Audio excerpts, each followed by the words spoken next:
In the penitentiary, your program is non-negotiable. It's non-negotiable. That's why it's a level up. Those days you didn't want to get up and you still got up. Those days you didn't want to work out and you still worked out. This is how you level up. Your level up is going to be very uncomfortable and very inconvenient. That's how you know it's working. Exactly when that excuse is coming into your mind and you crush it. You crush it with action.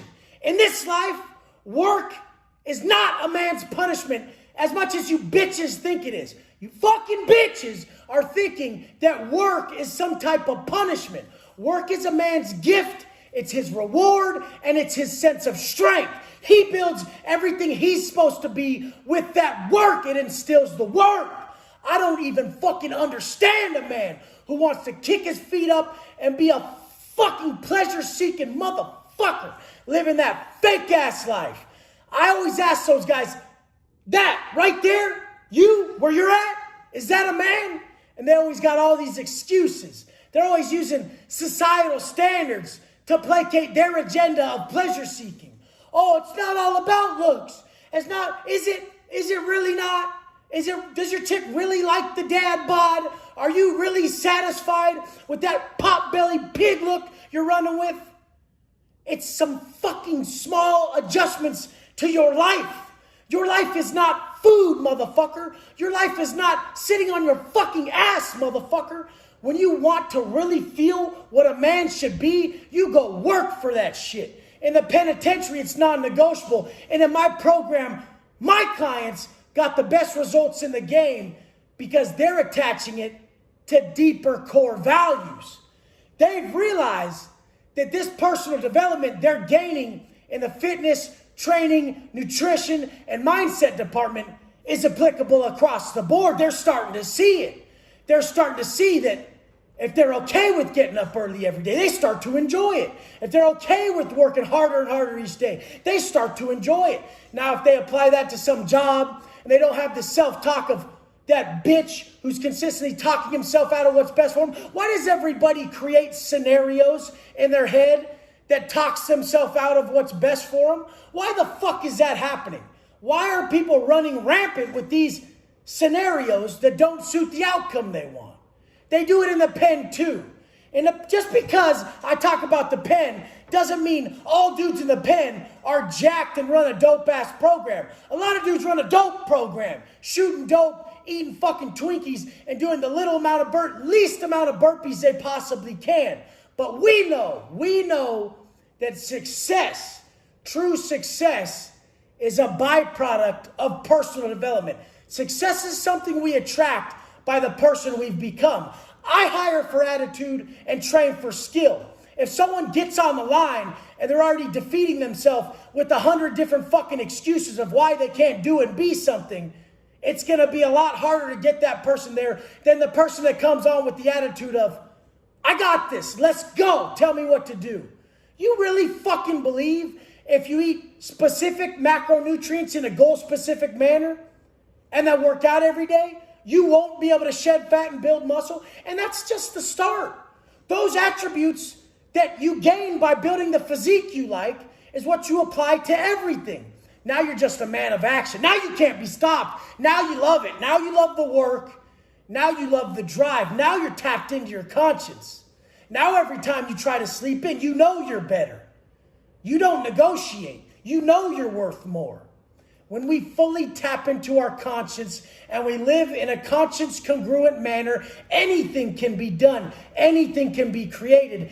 And all that takes is extreme accountability and honesty. So many people are so dishonest for what they want in this life. Oh, I'm not trying to get that swole. Well, no shit, you're not going to be. You're going to get as swole as you can be. You're not going to get as swole as me right off the bat. Don't worry about it. Oh, I'm not trying to sign up for a 90-day program because I'm not trying to get that big. Don't worry, pussy. You're not gonna, bitch. You're only gonna get as far as you get. This is what's so crazy. People self-imposing a ceiling from societal standards that brainwashed them. Oh, it's not all about money. It's not all about looks. But yet, they know in their heart, at some degree, it fucking is. So, what the fuck? Why are we going to let someone else tell us what it's all or not about? Your heart tells you that.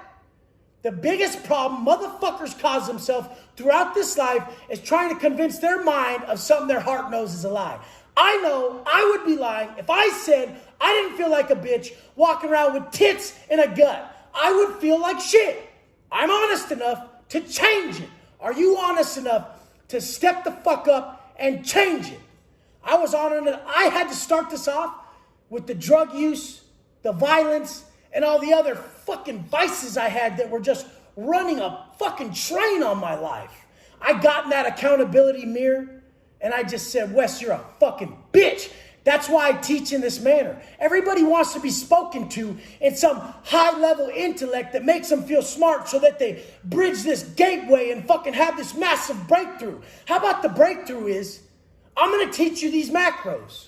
They're going to be really simple. I'm going to show you how to eat really simply. The workout's going to be really simple. Then it's going to come down to what I've been saying the whole time. Are you a fucking bitch or not? That's why I say them dudes who can't quit the dope. Bitch. It's not a fucking psychological disorder. Yeah, you've habitually ran to what's easiest your whole life. So how do we unmake that? We run to what's hard. Whenever we're feeling weak, we run to what's hardest for us to strengthen us instead of the easy fucking route that takes away from us. I want all this for you guys so bad. I wanted it for the guys in there. I put my ass on the line for those guys in there as well as I do out here. The people who tell you the hard truths, those are your fucking friends. I'm putting my most valued fucking asset on the line, my inner peace, my most cherished state, my state of inner peace on the line daily to speak like this to people personally and on content, get backlash because I know that's what they need. The comfortable lies ain't working for them. Is that what you want? Do you really want your people to lie to you and say they're okay with where you're at, how you look, financially, physically? Is that what you want? I don't want my people to ever fucking lie to me. I want my son to look at me like I'm a fucking superhero, and I want my wife to look at me like, damn, my husband, look at that motherfucker. Did you see him? Did you see that motherfucker? And I want to look at her the same fucking way. Do you guys want to live lies? Do you want to live a fucking lie before you just work to create what you're proud of? I love telling the truth. I love telling the truth when a pot-bellied, pig-ass, pussy motherfucker standing there and I get to fucking tell him, and then I love telling that motherfucker 90 days later that you are the strongest man I've ever met, that you got ripped that quick, you're the shit, you're gonna crush life, I love you.